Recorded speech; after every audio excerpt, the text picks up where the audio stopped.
Hi friends, welcome to my channel. ಇವತ್ತು ಶ್ರೀರಾಮನವಮಿ ಹಬ್ಬದ ಲಾಗನ್ನ ನಿಮ್ಮ ಜೊತೆ ಶೇರ್ ಮಾಡ್ಕೊಳ್ತಾ ಇದ್ದೀನಿ. ಹಾಗೆ ನನ್ನ ಜೀವನದಲ್ಲಿ ನಡೆದಂಥ ಒಂದು ಸತ್ಯ ಘಟನೆ ಬಗ್ಗೆ ನಿಮ್ಮ ಜೊತೆ ಶೇರ್ ಮಾಡ್ಕೊಳ್ತಾ ಇದ್ದೀನಿ. ಇದು ಬಂದುಬಿಟ್ಟು ಹಬ್ಬದ ಅಂದರೆ ಹಬ್ಬ ಶ್ರೀರಾಮನವಮಿ ಹಬ್ಬದ ದಿನ ಬೆಳಗ್ಗೆ ಬೇಗ 4 ಗಂಟೆಗೆ ಎದ್ದೆ. 4:15 ಆಯಿತು ಹೇಳೋಷ್ಟರಲ್ಲಿ. 4 ಗಂಟೆಗೆ ಅಲಾರಾಮ್ ಇಡ್ತೀವಿ, ಬಟ್ ಹಂಗೆ ಹಿಂಗೆ ಮಾಡಿ ಎದ್ದೇಳೋ ಅಷ್ಟರಲ್ಲಿ 4:15 ಆಯಿತು. ಬೆಳಗ್ಗೆ ಎದ್ದು ಫ್ರೆಶ್ ಅಪ್ ಆಗಿ ಒಂದು ಜ್ಯೂಸನ್ನು ಕುಡಿದು, ಮಾರ್ನಿಂಗ್ ಫ್ರೆಶ್ ಜ್ಯೂಸ್, ಬೆಟ್ಟದ ನೆಲ್ಲಿಕಾಯಿ ಜ್ಯೂಸನ್ನು ಮಾಡ್ಕೊಂಡು ಕುಡಿದೆ. ಕುಡಿದ್ಬಿಟ್ಟು ಹೊರಗಡೆ ಎಲ್ಲ ಕಸ ಹೊಡೆದು ನೀರೆಲ್ಲ ಹಾಕ್ಬಿಟ್ಟು ಈಗ ಹೊಸ್ಲಿಗೆ ಅರಿಶಿನ ಕುಂಕುಮನ ಇಟ್ಕೊಳ್ತಾ ಇದ್ದೀನಿ. ಹೊಸ್ಲು ತೊಳೆದ್ಬಿಟ್ಟು ಹೊಸ್ಲಿಗೆ ಅರಿಶಿನ ಹಚ್ಚುತ್ತೀನಿ ನಾನು. ಅಂದರೆ ಈ ಥರ ಸ್ಪೆಷಲ್ ಡೇ ಇದ್ದಾಗ, ಮತ್ತು ಶುಕ್ರವಾರ ಸೋಮವಾರ ಯಾವುದೇ ಕಾರಣಕ್ಕೂ ಮಿಸ್ ಮಾಡಲ್ಲ. ಅಲ್ಲಿಗೆ ಸ್ವಲ್ಪ ಅರಿಶಿನ ಹಾಕ್ಬಿಟ್ಟು ಹೊಸ್ಲಿಗೆ ಹಚ್ಚೋದ್ರಿಂದ, ಮತ್ತು ಶನಿವಾರ ಒಂದಿನ ವೈಪ್ಸು ವಾರದಲ್ಲಿ 3 ದಿನ ಈ ರೀತಿಯಾಗಿ ಹೊಸ್ಲಿಗೆ ಅರಿಶಿನ ಹಚ್ಕೊಳ್ತೀನಿ. ಬೇರೆ ಟೈಮಲ್ಲಿ ಹಾಗೇ ಅರಿಶಿನ ಕುಂಕುಮ ಇಡ್ತೀನಿ. ಈ ರೀತಿ ಹಾಲಿಗೆ ಅರಿಶಿನ ಹಾಕಿ ಹಚ್ಚೋದ್ರಿಂದ ಒಂಥರ ಪಾಸಿಟಿವ್ ವೈಬ್ಸ್ ಇರುತ್ತೆ ನೋಡೋದಕ್ಕೆ. ಅಂದರೆ ದಿನ ನೋಡಿ ಅವತ್ತಿನ ದಿನ ಏನೋ ಒಂಥರ ಸ್ಪೆಷಲ್ ಅನ್ನಿಸ್ತಾ ಇರುತ್ತೆ. ಅದರಲ್ಲೇ ಎಷ್ಟೋ ಒಂಥರ ಪಾಸಿಟಿವ್ ವೈಬ್ಸ್ ಬರುತ್ತೆ ಅಂತಲೇ ಹೇಳ್ಬೋದು. ಇನ್ನು ಎಲ್ಲ ಹಚ್ಚಿ, ಹೊಸ್ಲಿಗೆ ಅರಿಶಿನ ಎಲ್ಲ ಹಚ್ಚಿ, ಈ ರೀತಿಯಾಗಿ ನಾನು ವಿಭೂತಿ ಪೌಡ್ರ್ ಬರುತ್ತಲ್ವ, ಅದಕ್ಕೆ ಸ್ವಲ್ಪ ನೀರನ್ನು ಮಿಕ್ಸ್ ಮಾಡಿಬಿಟ್ಟು ಅದರಲ್ಲಿ ನಾನು ರಂಗೋಲಿನ ಬರ್ಕೊಳ್ತೀನಿ. ಆ್ಯಕ್ಚುಲಿ ರಂಗೋಲಿ ಹಾಕೋದ್ರಿಂದ ಮಕ್ಕಳಿನ್ನ ಚಿಕ್ಕವರು ಇರೋದ್ರಿಂದ ಅವ್ರಿಗೆ ಅಷ್ಟು ಹುಷಾರಾಗೆಲ್ಲ ಓಡಾಡೋದಕ್ಕೆ ಬರೋದಿಲ್ಲ. ಹಾಗಾಗಿ ಹೊಸ್ಲಿಗೆ ರಂಗೋಲಿ ಹಾಕಿದ್ರೂ ಒಂದು 10 ನಿಮಿಷನೂ ಇರೋದಿಲ್ಲ. ಅದು ಆಚೆ ಈಚೆ ಹೋಗ್ಬಿಟ್ಟು ಹೊಸ್ಲೆಲ್ಲ ತುಂಬಾ ಒಂಥರ ಬೆಳ್ಳಗೆ ಅಸಹ್ಯವಾಗಿ ಕಾಣಿಸ್ತಾ ಇರುತ್ತೆ. ಈ ರೀತಿ ವಿಭೂತಿ ಪೌಡ್ರಲ್ಲಿ ಬಳಿಯೋದ್ರಿಂದ ನೆಕ್ಸ್ಟ್ ಟೈಮ್ ಮಾರ್ನಿಂಗ್ ಆದ್ರೂ ನಾವು ಯಾವ ರೀತಿಯಾಗಿ ರಂಗೋಲಿ ಹಾಕಿರ್ತೀವೋ ಅದೇ ರೀತಿಯಾಗಿರುತ್ತೆ. ನೋಡೋದಕ್ಕೂ ತುಂಬ ಚೆನ್ನಾಗಿರುತ್ತೆ. ಅಂದರೆ ಮಕ್ಕಳಿರೋ ಮನೆಗೆ ಇದು ಬೆಸ್ಟ್ ಅಂತಲೇ ಹೇಳ್ಬೋದು. ಅಂದರೆ ಅಳಿಸಿದ್ರೂ ಹೋಗೋದಿಲ್ಲ ಅಲ್ವಾ, ಬಟ್ಟೆ ಏನಾದರೂ ಟಚ್ ಆದ್ರೂ ಅದು ಹೋಗೋದಿಲ್ಲ. ಹಾಗಾಗಿ ತುಂಬ ಪೇಂಟಲ್ಲಿ ಹಾಕಿದ್ದಾರೇನೋ ಅನ್ನೋ ಥರ ನೀಟಾಗಿ ಕೂತ್ಕೊಂಡಿರುತ್ತೆ. ಸ್ಮೆಲ್ಲೂ ಅಷ್ಟೇ ತುಂಬ ಚೆನ್ನಾಗಿರುತ್ತೆ ವಿಭೂತಿದು ಅದು ಸ್ಮೆಲ್ಲು. ಹಾಗಾಗಿ ಅದರಲ್ಲೇ ನಾನು ಇತ್ತೀಚೆಗೆ ಈ ರೀತಿಯಾಗಿ ರಂಗೋಲಿನ ಹಾಕ್ಕೊಳ್ತೀನಿ. ಹಾಗಾಗಿ ಹೊರಗಡೆ ಅಷ್ಟೇ ನಾನು ರಂಗೋಲಿ ಪೌಡ್ರನ್ನು ಯೂಸ್ ಮಾಡ್ತೀನಿ. ಈ ರೀತಿ ಹೊಸ್ಲಿಗೆ ಮತ್ತು ತುಳಸಿ ಗಿಡದ ಮುಂದೆಲ್ಲ ಈ ರೀತಿ ವಿಭೂತಿ ಪೌಡ್ರಲ್ಲೇ ಬಳಸ್ತೀನಿ ರಂಗೋಲಿ ಹಾಕೋದಕ್ಕೆ. ಇನ್ನೂ ಎಲ್ಲ ರೆಡಿ ಮಾಡ್ಕೊಂಡಿದ್ದಾಯಿತು ಹೊಸ್ಲಿಗೆಲ್ಲ. ಇನ್ನು ಹೊರಗಡೆ ರಂಗೋಲಿ ಹಾಕ್ಕೊಳ್ತಾ ಇದ್ದೀನಿ. ಅಷ್ಟರಲ್ಲಿ ಮಕ್ಕಳು ಎದ್ರಲ್ವ. ನನ್ನ ಮಗಳಿಗೆ ರಂಗೋಲಿ ಅಂದರೆ ತುಂಬ ಇಷ್ಟ, ಅವಳಿಗೆ ರಂಗೋಲಿ ಹಾಕೋದು.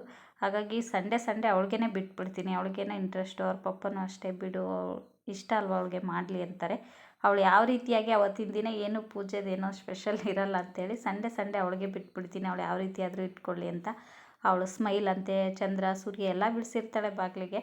ಮಕ್ಕಳು ಹಾಗೇ ಕಲಿಯೋದು ಯಾವುದೂ ಪಟ್ಟ ನಂಗೆ ಬೇಗ ಕಲಿಯೋದಕ್ಕಾಗಲ್ಲಲ್ವ. ಅಷ್ಟರ ಮಟ್ಟಿಗೆ ಅವಳಿಗಂದ್ರೆ ಇಂಟ್ರೆಸ್ಟ್ ಜಾಸ್ತಿ ಈ ರೀತಿ ಎಲ್ಲ ಕೆಲಸ ಮಾಡೋದಕ್ಕೆ. ಹಾಗಾಗಿ ಅವಳ ಆಸೆ ಏನಕ್ಕೆ ಅಂತೇಳಿ ಸಂಡೇ ಅವಳಿಗೇ ಬಿಡ್ತೀನಿ. ಹಾಗಾಗಿ ರಂಗೋಲಿ ಹಾಕೋಬೇಕಾದ್ರೂ ಬಂದ್ಲು, ಮಮ್ಮಿ ನಾನು ಹಾಕ್ತೀನಿ ಅಂತ ಹೇಳಿ ಹೊರಗಡೆ ರಂಗೋಲಿ ಹಾಕ್ತಾಯಿದ್ದೀನಿ. ಇದು ನೋಡಿ ಡ್ರೈ ಆದಮೇಲೆ ತುಂಬ ಚೆನ್ನಾಗಿ ಕಾಣಿಸುತ್ತೆ ವಿಭೂತಿ ಪೌಡ್ರು. ನಾವು ಹೊಸ್ಲಿಗೆಲ್ಲ ಹೂವು ಇಟ್ಟಿದ್ದಾಯಿತು. ಹೊರಗಡೆ ರಂಗೋಲಿ ಹಾಕೋದನ್ನೇನು ಶೇರ್ ಮಾಡ್ಕೊಳಕ್ಕೆ ಹೋಗಿಲ್ಲ ಡೀಟೇಲಾಗಿ. ಸ್ವಲ್ಪ ನನ್ನ ಮಗಳು ಬಂದ್ಲಲ್ವ ಬಣ್ಣ ಹಾಕಬೇಕಾದ್ರೆ, ಹಾಗಾಗಿ ಅದನ್ನು ಮಾತ್ರ ನಿಮ್ಮ ಜೊತೆ ಸ್ವಲ್ಪ ಶೇರ್ ಮಾಡಿಕೊಂಡೆ ಅಷ್ಟೇ.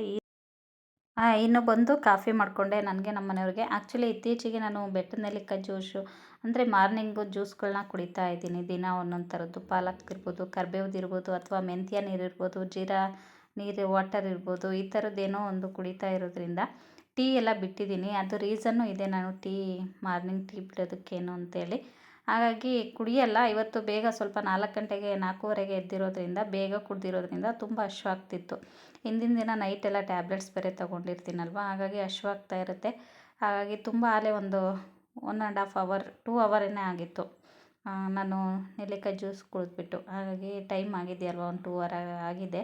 ಕಾಫಿ ಮಾಡ್ಕೊಳ್ಳೋಣ ಸ್ವಲ್ಪ, ಇನ್ನು ಪೂಜೆಗೆಲ್ಲ ಟೈಮ್ ಆಗುತ್ತೆ, ಅಷ್ಟೊತ್ತು ಮಾಡೋದಕ್ಕಾಗಲ್ಲ ಪೂಜೆ, ಹಶ್ವಾಗ್ಬಿಟ್ಟಿದೆ ಅಂತೇಳ್ಬಿಟ್ಟು ಸ್ವಲ್ಪ ಕಾಫಿ ಮಾಡ್ಕೊಂಡು ಕುಡಿದ್ವಿ. ಇನ್ನು ಟಿಫನ್ಗೆ ನಾನು ಮಾವಿನಕಾಯಿ ಚಿತ್ರಾನ್ನ ಮಾಡೋಣ ಅಂಥೇಳಿ ಮಾವಿನಕಾಯಿ ತೊಗೊಬಂದಿದ್ದೆ. ಮಕ್ಕಳಿಗೆ ಇವಾಗ ಎಕ್ಸಾಮ್ ನಡೀತಾ ಇರೋದ್ರಿಂದ ಅವರಿಗೆ ಲಂಚೆಲ್ಲ ಏನಿಲ್ಲ. ಹಾಗಾಗಿ ಬೆಳಗ್ಗೆ ಟಿಫನ್ ಒಂದು ತಿಂದೋಗ್ತಾರೆ. ಹಾಗಾಗಿ ಸಿಂಪಲ್ಲಾಗಿ ಆಗೋವಂಥ ಒಂದು ಮ್ಯಾಂಗೋ ರೈಸ್ ಮಾಡ್ಕೊಳ್ಳೋಣ, ಮಾವಿನಕಾಯಿ ಚಿತ್ರಾನ್ನ ಅಂಥೇಳಿ ಮಾವಿನಕಾಯಿನ ತುರ್ಕೊಳ್ತಾ ಇದ್ದೀನಿ. ಅಳ್ಬಾರ್ದು, ಹೋಗು ನೋಡು, ಅಳ್ಬಾರ್ದು, ಮಾಡು ಅಣ್ಣ ನೋಡಿಯನ.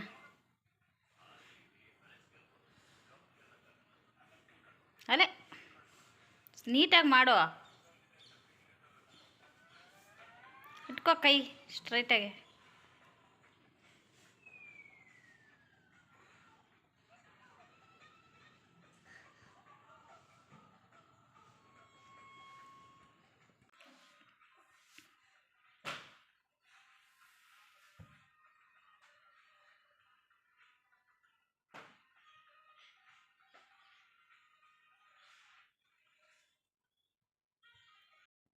ಇನ್ನು ಮಕ್ಕಳಿಗೆ ಬೆಳಗ್ಗೆ ಎದ್ದ ತಕ್ಷಣ ಸ್ವಲ್ಪ ವಾಮಪ್ ಥರ ಮಾಡಿಸ್ತೀನಿ. ಅಂದರೆ ಸಿಂಪಲ್ ಎಕ್ಸಸೈಸ್ನ ಮಾಡಿಸ್ತೀನಿ, ತುಂಬ ಹೆವಿ ಇರೋಂಥವೇನು ಮಾಡ್ಸೋಕ್ಕೆ ಹೋಗಲ್ಲ.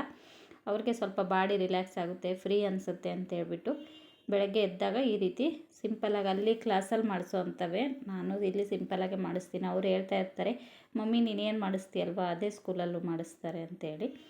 ಹಾಗಾಗಿ ಸಿಂಪಲ್ಲಾಗಿರೋ ಅಂಥವು ಮಾಡಿಸ್ತೀನಿ. ಹೀಗೆದ್ರಾ ಆಯ್ತಾ ನಿದ್ದೆ? ನಿದ್ದೆ ಆಯ್ತಾ ಬಂಗಾರಿ? ನಿದ್ದೆ ಆಯ್ತಾ? ಬಲೆ ಬಲೆ ಬಲೆ ಬಲೆ ಬಲೆ ಬಲೆ ಬಲೆ ಬಂಗಾರಿ. ಎದಳು ಎದ ಎದ ಎದಳು ಎದಳು. ಅಬ್ಬ ಅಬ್ಬ ಅಬ್ಬ ಅಬ್ಬ ಅಬ್ಬ ಅಮ್ಮ ಅಮ್ಮ ಎದ ಎದ ಎದ ಟ್ರೈ ಮಾಡು ಎದಳು. ಒಬ್ಬಾ ಒಬ್ಬಾ ಎದ್ಬಿಟ್ರು. ಆಗ ಆಗ ಆಗ ಆಗ ಆಗ ಆಗ ಆಗ ಬಿಟ್ಟೆ ಬಿಟ್ಟೆ ಬಿಟ್ಟೆ ಬಿಟ್ಟೆ ಬಿಟ್ಟೆ ಬಿಟ್ಟೆ ಹಾಕೋ. ಹಾಕ್ಕೊಳೆ ಹಾಕ್ಕೊಳ್ಳ ಬಂಗಾರ, ಶಿನ್ ಬಂಗಾರ ಬೇಡ ಹಾಕೋ ಅಮ್ಮ ಅಮ್ಮ. ಇನ್ನೂ ಮಕ್ಕಳು ಎಲ್ಲ ತಿಂಡಿ ತಿಂದು ಮಕ್ಕಳು ಹೋದರು. ಅವ್ರಿಗೆಲ್ಲ ಸ್ನಾನ ಮಾಡಿಸಿ ರೆಡಿಯಾಗಿ ಮಕ್ಕಳು ಹೋದ್ಮೇಲೆ ಇನ್ನೇನು ಪೂಜೆ ಮಾಡೋಣ ಅಂದ್ಕೊಂಡೆ. ಅಷ್ಟರಲ್ಲಿ ನನ್ನ ತಮ್ಮನ ಹೆಂಡ್ತಿಗೆ ಹುಷಾರಿರಲಿಲ್ಲ, ಪ್ರಿಯಾಂಕುಗೆ. ಹಾಗಾಗಿ ಹಾಸ್ಪಿಟ್ಲಿಗೆ ಹೋಗಬೇಕು, ಪಾಪನ ಸ್ವಲ್ಪ ಹೊತ್ತು ನೋಡ್ಕೊಳಕ್ಕಂತ ಕರ್ಕೊಬಂದುಬಿಟ್ಟೋದ. ಹಾಗಾಗಿ ಪೂಜೆ ಸ್ವಲ್ಪ ಬೇಗ ಮಾಡೋದಕ್ಕಾಗಲಿಲ್ಲ. ಅವಳು ಬಂದಮೇಲೆ ಅವಳನ್ನ ಸ್ವಲ್ಪ ಆಟಾಡಿಸಿ ಅವಳಿಗೆ ಸ್ವಲ್ಪ ಊಟ ತಿನ್ನಿಸಿ ಮಲಗಿಸಿದ್ದೆ. ಈಗ ಮಲಗಿದ್ಮೇಲೆ ಎದ್ಲು. ಅಷ್ಟೊತ್ತಿಗೆ ಮಕ್ಕಳು ಇವಾಗೆಲ್ಲ 12:30ಗೆ ಬಂದುಬಿಡ್ತಾರೆ ಬೇಗ. ಹಾಗಾಗಿ ಅವ್ರು ಬಂದಮೇಲೆ ಆಟಾಡಿಸಿದ್ರು, ಸ್ವಲ್ಪ ಹೊತ್ತು ನೋಡಿಕೊಂಡ್ರು. ಹಾಗಾಗಿ ಲೇಟ್ ಆಗಿಬಿಡ್ತು, ಅಲ್ಲೇ 12 ಗಂಟೆ ಮೇಲಾಯ್ತಲ್ವ. ಆ ಟೈಮಲ್ಲಿ ಏನು ಪೂಜೆ ಮಾಡೋದು ಅಂತೇಳಿ ಮತ್ತೆ ಪೂಜೆ ಮಾಡೋದಕ್ಕೆ ಹೋಗಲಿಲ್ಲ. ಸಂಜೆ ಪೂಜೆ ಮಾಡಿದ್ರೆ ಆಯಿತು ಬಿಡು ಅಂತೇಳಿ ಸುಮ್ಮನೆ ಅದೇ. ಹಾಗಾಗಿ ಈಗ ಸಂಜೆ 4:15 ಮೇಲೆ ಪೂಜೆನ ಸ್ಟಾರ್ಟ್ ಮಾಡಿಕೊಂಡೆ. ಇನ್ನೊಂದು ವಿಷಯದ ಬಗ್ಗೆ ಶೇರ್ ಮಾಡ್ಕೋಬೇಕು ಅನ್ನಲ್ವ. ಆ ವಿಷಯ ಬಂದುಬಿಟ್ಟು ನಾನು ದೇವರನ್ನು ನೋಡಿದ್ದೀನಿ ಅನ್ನೋ ಖುಷಿ. ಖಂಡಿತವಾಗ್ಲೂ ಇದು ಸುಳ್ಳಲ್ಲ, ನಿಜ. ನಾನಿನ್ನು ಅವಾಗ 5th ಅಥವಾ 4th ಇದ್ದೆ. ಅಂದರೆ ಸ್ವಲ್ಪ ಎಲ್ಲ ನೆನಪಿದೆ ನನಗೆ. ಅವಾಗೆಲ್ಲ ಶೌಚಾಲಯಕ್ಕೆ ಹೋಗಬೇಕು ಅಂದರೆ ಹೊರಗಡೆನೇ ಹೋಗ್ಬೇಕಲ್ವ. ಅವಾಗೆಲ್ಲ ಇದಿರಲಿಲ್ಲ ಮನೆಗಳಿಗೆಲ್ಲ. ನಮ್ಮದು ಅಷ್ಟೇ, ನಮ್ಮ ಮನೇಲೂ ಏನು ಶೌಚಾಲಯ ಇರಲಿಲ್ಲ, ಬಯಲಿಗೆ ಹೋಗಬೇಕಿತ್ತು. ಹಾಗಾಗಿ ಅವತ್ತು ಒಂದಿನ ನಮ್ಮೂರಲ್ಲಿ ಮಾರಮ್ಮಂದು ಜಾತ್ರೆ ಹಬ್ಬ ಇತ್ತು. ಹಾಗಾಗಿ ಎಲ್ಲ ಹಬ್ಬ ಎಲ್ಲ ಮುಗಿಸಿದ್ವಿ. ನೈಟ್ ಆಗಲೇ ಒಂದು 9:30 10 ಗಂಟೆ ಆ ಟೈಮಲ್ಲಿ ಅಮ್ಮ ಹೋಗಬೇಕು ಅಂದರು. ಒಬ್ಬರೇ ಹೋಗ್ತಾರಲ್ವ ಅಂತ ನಾನು ಜೊತೆಗೆ ನನ್ನನ್ನು ಕರ್ಕೊಂಡೋದ್ರು, ಬಾ ಹೋಗಿ ಬರೋಣ ಅಂತೇಳಿ. ಒಂದು ಸ್ವಲ್ಪ ಮುಂದೆ ಹೋಗಿದ್ವಿ. ಅಲ್ಲೇ ಅಂದರೆ ಊರ ಹತ್ರದಲ್ಲೇ ಹೋಗಿದ್ವಿ. ಕೂತಿರ್ಬೇಕಾದ್ರೆ ಆವಾಗ ಒಂದು ಹುಡುಗಿ, ಅಂದರೆ ಸ್ವಲ್ಪ ಹೇಳ್ತಾರಲ್ವ, ಒಂದು 20-23 ವರ್ಷ, ಒಳ್ಳೆ ಪ್ರಾಯದ ಹುಡುಗಿ ಅಂತಲೇ ಹೇಳ್ಬೋದು. ಆ ಹುಡುಗಿ ಎಲ್ಲ ಒಂಥರ ಲಂಗ, ಬಾರ್ಡ್ರ್ ಲಂಗ ಹಾಕ್ಕೊಂಡು, ಕೈ ತುಂಬ ಬಳೆ ಮತ್ತು ತಲೆ ತುಂಬ ಹೂವು ಮುಡ್ಕೊಂಡು, ಎಷ್ಟು ಉದ್ದ ಇದ್ದಾವೆ ಅಂದರೆ ಕೂದಲು, ಎಷ್ಟು ಮೊಣಕಾಲು ತನಕ ಕೂದಲಿದೆ, ಅಷ್ಟುದ್ದ ಕೂದಲು. ಜಡೆ ಹಾಕಿದೆ, ಅಂದರೆ ಜಡೆ ಹಾಕಿ ಹೂವು ಮುಡ್ಕೊಂಡಿದೆ, ಕೈ ತುಂಬ ಕೂದಲು, ಹಣೆಯಲ್ಲಿ ಬೊಟ್ಟು ಎಲ್ಲ ಲೈಟ್ ಬೆಳಕಿಗೆ ಫುಲ್ಲು ಎಷ್ಟು ಶೈನಿಂಗ್ ಕಾಣಿಸ್ತಾ ಇತ್ತು. ಆ ಕತ್ತಲಲ್ಲೂ ಮುಖ ಪಳಪಳ ಅಂತ ಹೊಳಿತಾ ಇತ್ತು. ಅವರು ಬಂದರು. ನಾವು ಇಷ್ಟು ಸುಂದರವಾಗಿ, ಅಂದರೆ ನೋಡೋದಕ್ಕೆ 2 ಕಣ್ಣು ಸಾಲಲ್ಲ. ಈಗಲೂ ಹೇಳ್ತಿದ್ರೆ ನನ್ನ ಮೈಯೆಲ್ಲ ರೋಮಾಂಚನ ಆದಂಗೆ ಆಗ್ತಾಯಿದೆ. ಬಂದ ತಕ್ಷಣ ಅಂದರು, ಅಂದರೆ ನಮ್ಮಮ್ಮ, ಯಾರು ಇಷ್ಟು ಸುಂದರವಾಗಿದ್ದಾರಲ್ಲ, ಎಷ್ಟು ಚೆನ್ನಾಗೈತೆ ಈ ಹುಡುಗಿ, ಯಾರು ಅಂತ ಕೇಳಂತಡಿ ಅಂತು. ನಮ್ಮಮ್ಮ ಎದ್ಬಿಟ್ಟು, ಯಾರಮ್ಮ ನೀನು, ಯಾರು ಅಂತ ಅಂದರೆ, ಯಾಕಮ್ಮ ನಾನು ಅಂತು ಅಷ್ಟೇ. ಅದಾದಮೇಲೆ ಯಾರ ಮನೆಗೆ ಬಂದಿದೆಯಾ ಅಂತ ಹೇಳಿದ್ರು ಮಾತಾಡಲಿಲ್ಲ, ಎಲ್ಲಿಗೆ ಹೋಗಬೇಕು ಅಂದ್ರೂ ಮಾತಾಡಲಿಲ್ಲ. ಸೀದಾ ಹೊಲ್ದ ಕಡೆ ದೇವಸ್ಥಾನ ಇದೆಯಲ್ವ, ಆ ಸೈಡ್ ಹೋಯ್ತು. ನಮಗೆ ಡೌಟ್ ಬಂದುಬಿಟ್ಟು ನಮ್ಮಮ್ಮ ಎಲ್ಲರ ಹತ್ರ ಹೇಳ್ತು, ಹಿಂಗೆ ಯಾರೋ ಹೋದ್ರು ಹೊಲ್ದೊಳಕ್ಕೆ ಅಂತ. ಆವಾಗ ಊರವರೆಲ್ಲ ಸೇರಿಬಿಟ್ಟು ಫುಲ್ ಎಲ್ಲ ನೋಡಿದ್ರು. ಅಂದರೆ ಎಲ್ಲ ಬ್ಯಾಟ್ರಿ ಟಾರ್ಚು ಎಲ್ಲ ಹಾಕಿ ಎಲ್ಲಿದ್ದಾರೆ, ಯಾರು ಅಂತೇಳಿ ನೋಡಿದ್ರೆ ಎಲ್ಲಿ ಟಾರ್ಚ್ ಹಾಕಿ ನೋಡಿದ್ರು ಇಲ್ಲ, ಬ್ಯಾಟ್ರಿ ಹಾಕಿ ನೋಡಿದ್ರು ಎಲ್ಲ ಸುತ್ತಮುತ್ತ ಊರವ್ರು ಗಂಡು ಮಕ್ಳು ಅವರು ಇವರೆಲ್ಲ ಸೇರಿ ನೋಡಿದ್ರು ಎಲ್ಲೂ ಕಾಣಿಸ್ಲೇ ಇಲ್ಲ. ಆಗ ಅವ್ರಿಗೆ ವಯಸ್ಸಾದವ್ರು ಇರ್ತಾರಲ್ವ, ಅವ್ರು ಬಂದು ದೇವರನ್ನ ಕೇಳಿದ್ರು. ಅಂದರೆ ಅವಾಗೆಲ್ಲ ಹೂವಿನ ಪ್ರಸಾದನೇ, ಮೈ ಮೇಲೆ ಎಳೋದು ಅದೆಲ್ಲ ಏನಿರಲಿಲ್ಲ. ಹೂವಿನ ಪ್ರಸಾದ ಕೇಳಿದ್ರು, ಯಾರು ಈ ರೀತಿ ಬಂದಿರೋದು, ಅಂದರೆ ದುಷ್ಟಶಕ್ತಿ ಅನ್ನೋದಾದರೆ ಎಡಗಡೆ ಕೊಡು, ಇಲ್ಲ ನಾನೇ ಅನ್ನೋದಾದರೆ ಬಲಗಡೆ ಹೂವು ಕೊಡು ಅಂತ ಕೇಳಿದ್ರು. ಆವಾಗ ಹೂವಿನ ರೂಪದಲ್ಲಿ ನಾನೇ ಅಂತ ಪ್ರಸಾದ ಕೊಡ್ತು ಅಮ್ಮ. ಹಾಗಾಗಿ ಅದೊಂದು ಖುಷಿ ಇದೆ. ಆಲ್ಮೋಸ್ಟ್ ನಮ್ಮ ಫ್ಯಾಮಿಲಿಲಿ ಎಲ್ರಿಗೂ ಗೊತ್ತು ಈ ವಿಷಯ. ಹಾಗಾಗಿ ನಾನು ರಿಯಲಾಗಿ ದೇವ್ರನ್ನ ನೋಡಿದ್ದೀನಿ ಅನ್ನೋದೊಂದು ಖುಷಿ ತುಂಬ ಅಂದರೆ ತುಂಬಾ ಇದೆ. ಈಗಿನ ಕಾಲದಲ್ಲೆಲ್ಲ ನೋಡ್ತೀವಿ ಅಂದರೆ ಆಗೋದಿಲ್ಲ. ಅದು ಯಾಕಮ್ಮ ನಾನು ಅಂತ ಮಾತಾಡ್ತಾರಲ್ಲ, ಅದೊಂದು ಈಗಲೂ ನನ್ನ ಕಿವಿಲಿ ಅವಾಗವಾಗ ಒಂಥರ ಗುಯ್ಗುಡ್ತಂಗೆ ಆಗ್ತಾ ಇರುತ್ತೆ ನಿಜವಾಗ್ಲೂ.